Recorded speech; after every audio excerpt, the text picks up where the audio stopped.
क्या आपने कभी महसूस किया है कि जिंदगी की जिम्मेदारियां बहुत भारी हो गई है?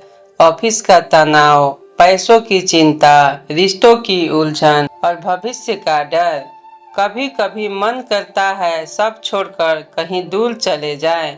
ना नौकरी रहे, ना तनाव रहे, ना कोई जिम्मेदारी रहे।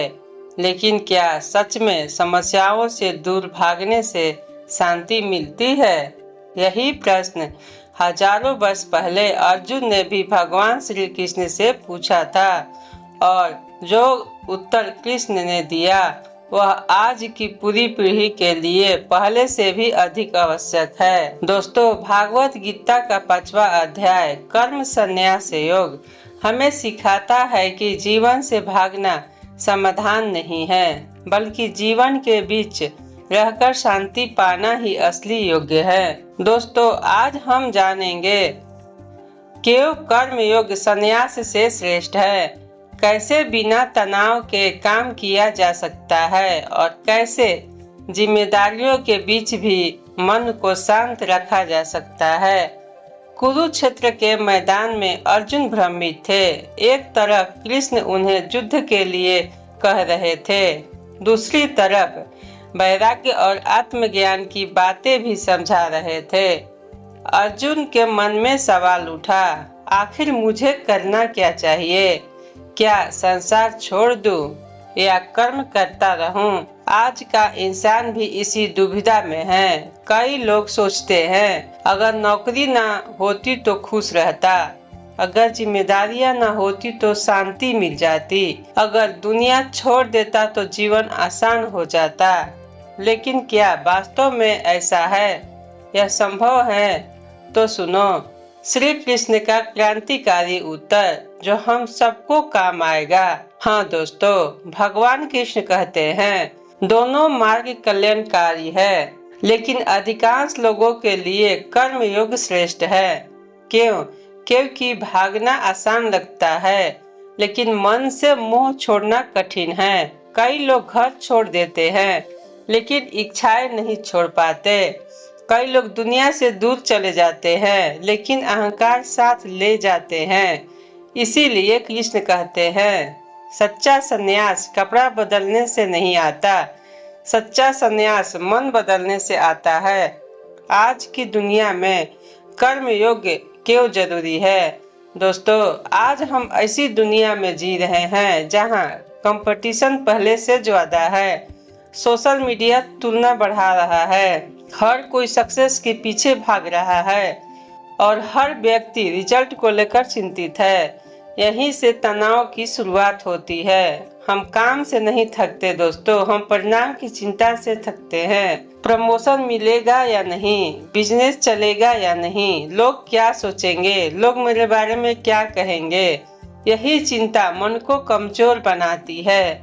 लेकिन कृष्ण कहते हैं काम करो, लेकिन फल से खुद को मत बांधो, क्योंकि परिणाम हमेशा हमारे नियंत्रण में नहीं होता, लेकिन प्रयास हमेशा हमारे हाथ में होता है। कमल के पत्ते का उदाहरण देते हुए भगवान कृष्ण कहते हैं कि देखो हे अर्जुन, कमल का पत्ता पानी में रहता है, लेकिन पानी उसे भिगो नहीं पाता।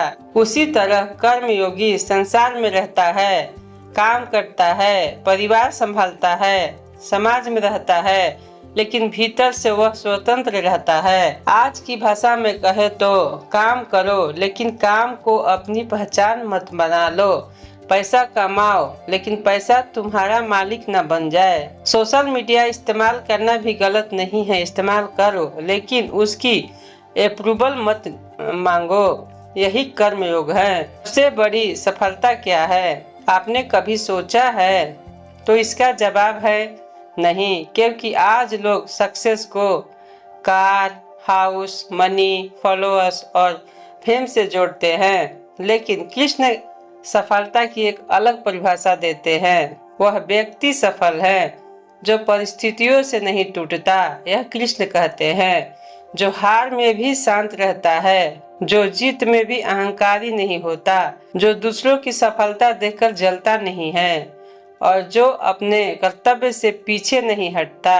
यही असली विजेता है। समदृष्टि का महान सिद्धांत है। अध्याय 5 का सबसे सुंदर श्लोक सुनिए। विद्या विनय संपन्ने, कृष्ण कहते हैं ज्ञानी व्यक्ति सभी में एक ही आत्मा को देखता है। क्या देखता है? एक ही आत्मा को देखता है। ब्राह्मण हो, गरीब हो, अमीर हो या समाज का कोई भी व्यक्ति, सबके भीतर वही चेतना है। आज दुनिया की सबसे बड़ी समस्या क्या है? जाति, धर्म, रंग, स्टेटस, ईगो इंसान को बांट रहा है, एक दूसरे को मार रहा है। लेकिन गीता हमें जोड़ना सिखाती है। जब हम सब में एक ही चेतना देखते हैं, सबको एक ही नजरिया से देखते हैं, तब नफरत खत्म होने लगती है। इसी तरह आज लाखों लोग एंजाइटी और ओवर थिंकिंग से परेशान हैं। क्या है? एंजाइटी और ओवर थिंकिंग से परेशान है। मन लगातार भविष्य में भागता रहता है।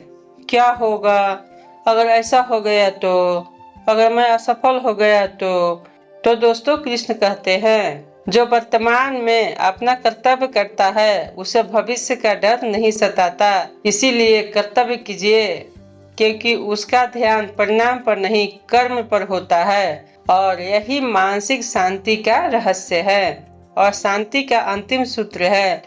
अध्याय के अंतिम श्लोक में कृष्ण शांति का परम रहस्य बताते हैं। जब इंसान यह समझ लेता है कि ईश्वर ही सबका स्वामी है। क्या है? ईश्वर ही सबका स्वामी है, ईश्वर ही सबका हितैषी है और ईश्वर ही सभी कर्मों का अंतिम आधार है, तब उसके भीतर का संघर्ष समाप्त होने लगता है। क्योंकि उसे महसूस होता है मैं अकेला नहीं हूँ। क्या हूँ? मैं अकेला नहीं हूँ। इस पूरे ब्रह्मांड में एक दिव्य शक्ति मेरा मार्गदर्शन कर रही है, मेरा मार्गदर्शन कर रही है।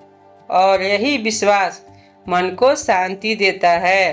तो दोस्तों, भगवत गीता का 5वां अध्याय हमें यह नहीं सिखाता कि जिम्मेदारियों से भागो, वह हमें यह सिखाता है कि जिम्मेदारियों को योग्य बना दो। काम करो लेकिन तनाव मत पालो, सफलता पाओ लेकिन अहंकार मत पालो, असफल हो जाओ लेकिन निराश मत हो। दुनिया में रहो लेकिन दुनिया को अपने भीतर मत बनाओ।